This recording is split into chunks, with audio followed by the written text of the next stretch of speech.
Hey everybody, Josh Sigurdson, World Alternative Media here. And when people think of quality cannabis, especially medical, they think of British Columbia, Canada. Well, we are here in the mountains of beautiful British Columbia to check out an incredible private operation run by an incredibly hard-working entrepreneur. So let's check it out.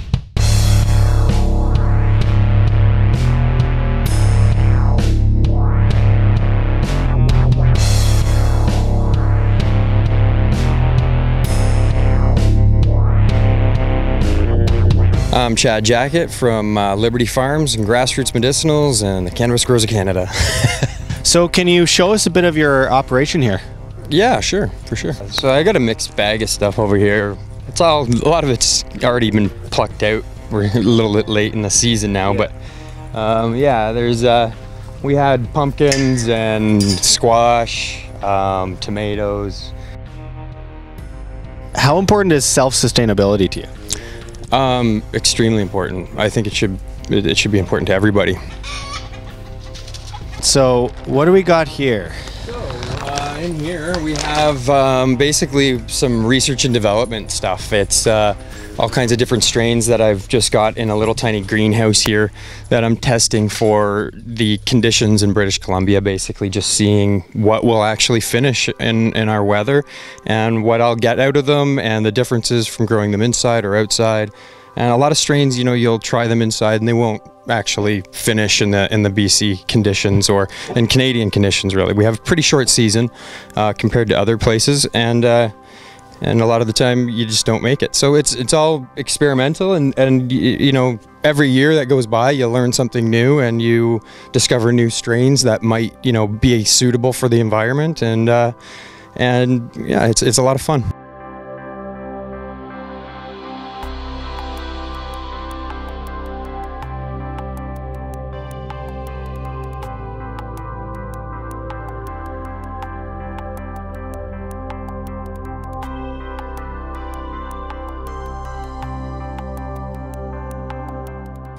Quality-wise, what's the quality of the cannabis you have here compared to, say, government pot?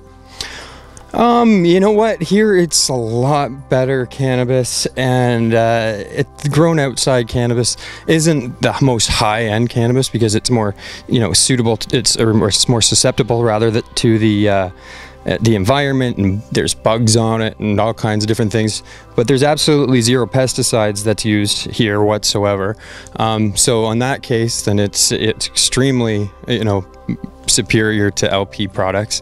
But I tend to prefer most of the time an indoor grown product myself, because it just I don't know why, to be honest with you. It's not always. Some of the plants that are grown outside I really like and I enjoy it, but you tend to be able to just tend to your plants a lot better, give it the exact environment that it wants. The buds are just a little softer almost. The conditions outside, they harden up a little bit more. I think they're a lot stronger, and I'm doing some tests on that and trying to figure some of that stuff out. But it's kind of funny because some plants grow better and will actually produce more trichome outside than they do inside, and sometimes it's vice versa. So it's one of these things that you just never know, right? Well, you are more of an individualist. You're trying to get these things done yourself as a businessman. How do you face off against, you know, this so-called legalization that we're seeing under Justin Trudeau? For two reasons, and two reasons that I was very, very clear about. One, to better protect our kids from the easy access they have right now to marijuana. And two, to remove the criminal elements that were profiting from marijuana. And we believe that a properly regulated, controlled system will achieve both of those measures. Well, we haven't brought in that properly regulated, controlled system because it's important that we do it right in order to achieve those two specific goals. And until such a moment as we have brought in that system, the current prohibition stands. Well, you know, I saw that coming a long time ago, the monopolization of the market from these crony capitalists or socialists or whatever you want to call them. You know, they're trying to really monopolize everything in the world. They're trying to get more more and more industry into fewer hands. And with the cannabis industry, of course, it's not going to be any different. So we really need to be loud right now. We need people to stand with us. The Cannabis Growers of Canada is an organization that I put together back in 2014, and it's been running ever since. And we're really trying to get as strong as we can and as loud as we can, especially this year, because it's really a crucial year. So as many people as we can get on board to help us out to get the real true, I hate to even call it legalization, but to actually get rid of prohibition and be able to use this plant freely as it should be used. That's what we need. We need that army. We need those people that are willing to put their guts on the line and their heart and soul on the line and stand with us. It's not an easy fight. I never know what's going to happen to me in this, and so being a faithful man, I just try to put my faith where it belongs and not fear the other side. And well, it's interesting that it's always about what benefits the government, right? So it's so-called an end of prohibition, when in reality we're seeing massive prison sentences that could be lined up for people that don't follow the exact line of the government. And you went into something that's really core, that is the monopolization of the markets, because of course that's going to benefit government when you go under the guise of stopping big monopolies, which the left talks about all the time, but then pushes this, implementation by government regulators and extortion, taxation, in order to monopolize the market in the favor of the government. So why is it bad for there to be private monopolies, but it's totally fine for government, without any demand of individuals, to have this massive monopoly? So what are your thoughts on the proposed so-called legalization under Justin Trudeau coming down the pipe for Canadians soon? Well, plain and simple, I think that the legalization in Canada is nothing short of a lie. Just look at the word legalization. It's basically the government took a right away from you and they're giving it back at a price, and that price is taxation, regulation, government monopolization, and there's no end to prohibition here. What needs to end is the prohibition, but what we have here is incredible. We have, for example, the distribution of budding flowers, cannabis plants. You can end up in prison for up to 14 years. That isn't an end to prohibition. That isn't true legalization. What we're seeing today is just Trudeau trying to get future voters, because he promised us time and time again, we're going to legalize it on this date, this date, this date, and now it's coming up right before the election in 2018. Can you go into what you've been up against? I mean, we're up against everything. We're up against all of our stolen tax dollars, being used as propaganda against us. We're up against, the citizens out there that have sucked in a lot of the propaganda and really don't understand this plant the way they should. We're up against a ton, and it is all because of government propaganda and lies, and we're up against a ton right now. You see the propaganda coming after us that we should all be shut down and we're all terrible, dirty people, and not doing our lab testing and all this stuff, which is a lie in most parts. I mean, they're targeting certain cities that they know are a little bit behind on the draw. BC is far ahead of a lot of other provinces, and that's why I think they've been targeting Ontario and different areas where they're really bringing in this legalization, where they're sort of monopolizing, and they're trying to put the fire out in this direction, where if we lit the fire from BC and we actually got the form of true legalization that we all want here, we could spread that wildfire across the country that way. That's why I truly think that they're doing this whole LCBO stuff and all that. They don't really have a culture of growing cannabis in all the other provinces. No offense to them, they have some, but it's not like BC. BC is known all around the world. It's BC bud. There's a massive culture there, and for them to attack that one first, I think there'd be a loud noise. And I mean, there has been a loud noise. And we're going to be up against a ton more. I have no idea what my future holds here. All I know is I have patients that count on me. I can't sit back and let them use LP poisoned cannabis, organograms, pesticide laden crap. And so for myself, I have to just continue to do what I'm doing. I have to continue to do the research and development that I'm doing. I'm one of the only people in the country that I know of that actually has Charlotte's Web, and it's because of a lot of this testing that I've been doing outside and figuring things out. There's so many different strains for different people, and for any of the knowledge of what's been going on out here to be pushed aside, that's been going on out here for the last 20 years to be pushed aside and just replaced with just this corporate socialist driven, it's really annoying that they've gotten so much tax dollars handed to them too. Yeah. A lot of them have gotten subsidies. You talk about, what we're up against with the government. I mean, they've gotten subsidies to the tune of, 44 million, I think it was, with one of them that I can think of right off the top of my head. And they're getting our money given to them left, right, and center. And then they're turning around and handing that money back to the government, I guess, for lobbying. It's quite a circle that they have going on here. So I don't know. Well, what do you say to people like in the cannabis community that are really supportive of this legalization push by Justin Trudeau? Like, what's your message to these people? Well, you've been fooled. You've been had. It's all bull. And I pardon my French. I don't mean to swear, but it's definitely not legalization. It's never was legalization. You have to have faith in God and in yourselves, and you have to realize that the government only does these things. This legalization that's coming in from the Liberal government is a legalization that they know that they have to be the head of. Otherwise, the people will be the ones bringing it in. So when the people are, this groundswell effect happens, and the people, make enough noise and realize, that a plant, what they've done is the knowledge has really just come to light. People have realized how beneficial this plant is, and what all the lies that the government's been saying. So the internet is a funny thing. I think it works two ways. We use it to acquire information about things like cannabis and different things and things going around the world. But the government also does that to acquire information about what we're doing and what the movements that are going on within us and what we're starting to understand. And so they're watching us on the internet, and they're figuring out that, hey, these guys are realizing that cannabis is really beneficial, and they're sharing this knowledge back and forth. Well, now we have to put our head on that movement and act as if, hey, the government's here and we were your saviors all along, and we're here to bring you legalized cannabis and steal the movement, and then give you some terrible washed out, big box, grayed out, monopolized system where you're not even allowed. It's actually worse than it was under prohibition.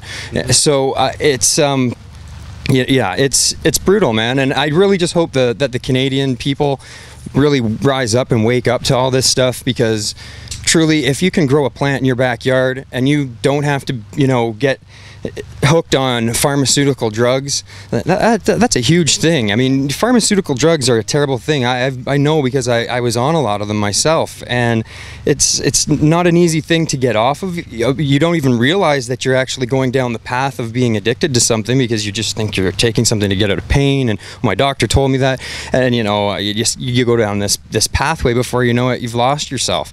And I'm telling you, there's so many people that are out there that are going down this pathway, and if they could just grow a plant, and just the growing of the plant is medicinal itself, I'll tell you that right now too.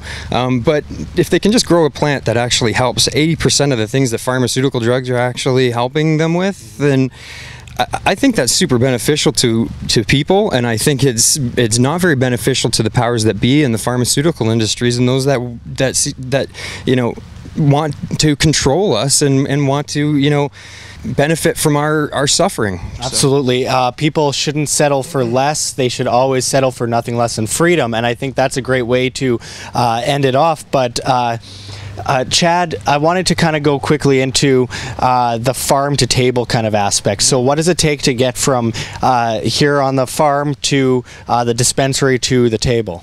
Okay, so it's a lot. Yeah, so there's a lot of trimmers. Everything here on the farm is hand trimmed. Nothing here sees a machine. We don't even have any machines on the property. Even the smallest of small buds gets trimmed off with a pair of scissors. And yeah, from there, you've got to dry your cannabis. You You have to cure your cannabis, and then you have to package your cannabis and take your cannabis to wherever it needs to go. And yeah, it's and you have to get through the gauntlet of, you know, highway robbers that call themselves the police agency, that are set up all over the place, and especially since this legalization thing happened, I've noticed here in BC and especially in the country, there's just roadblocks everywhere. It's getting worse and worse, and you know, they're claiming they're looking for impaired drivers or whatever, but they're all sniffing and going, oh, I smell cannabis, even if they don't smell cannabis. So you know, I also say to everybody out there, they're not professionals with their nose. They don't have a certification of sniff, and do not just allow them to come and search your car just because they say they smell something, because it's arbitrary, and don't allow searches. So, well, how many dispensaries sell your product? My product, you know, it's hard to say. There's quite a few dispensaries out there. We are joined by Molly Snyder, who is here at Grassroots Medicinal in Squamish, British Columbia. Can you go into Grassroots Medicinal, how important this business is for the customers that come in, and for the free market, and your experience working here? Sure, great. So yeah, this place pretty much saved my life. I've worked retail my whole life, but my mom asked me when I was in high school graduating, what do you want to do with your life? And I said, I want to grow cannabis. And she said, you need to find something else to do because that's illegal. Someone like me, I don't think I'd want to be doing anything else. I feel like I've been given the blessed dream of living your dream, and so for just the workers aspect of it, it's a great job. It's, for a lot of people, this is their life. Cannabis is their life, so being able to actually just talk about something you're passionate about, sell a product that you're passionate about, and you know it's a good thing for humanity, it's life-changing. And then for the customers, I mean, they have two choices. They come to someone like us, or they buy it off the internet from the government. It's been radiated. You don't know what it is. They don't let you smell it or like touch it or anything before you buy it. And if you don't like what you got, can't return it. Have you seen any kind of attacks from the government at Grassroots Medicinal? Is there like some kind of effort to shut you guys down? So far, I think because of the municipality here in Squamish, we've been very lucky. So they want us here, the community wants us here, and we felt nothing but love. But at the same time, we do have that fear, you know, that the federal government could come in and bother us. But I honestly think at this point we haven't caused the community any problems, and if anything, most of the community is very excited that we're here. And from what I've been seeing from the patients themselves, the life change there. I mean, I've got a lady who now doesn't have to drive all over. She lives right across the road, just comes over with her little dog and then goes home. It's nice and safe for her, and there's no hassles.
Like what you see here at WAM? Don't forget to check the links below. GoFundMe, Patreon. We can't do it without you. Any donation is very much appreciated, especially as we are so overwhelmingly demonetized and censored by YouTube as the Anti-Defamation League comes in and flags all of our content as hate speech. You can also find me at Josh Sigurdson at steemit.com. That's steemit.com, the future of social media, where you get paid in the upvote of your post via Steem, the cryptocurrency. You can also find our Bitcoin address in the description and the comments below, as well as on the screen for you to scan if you please.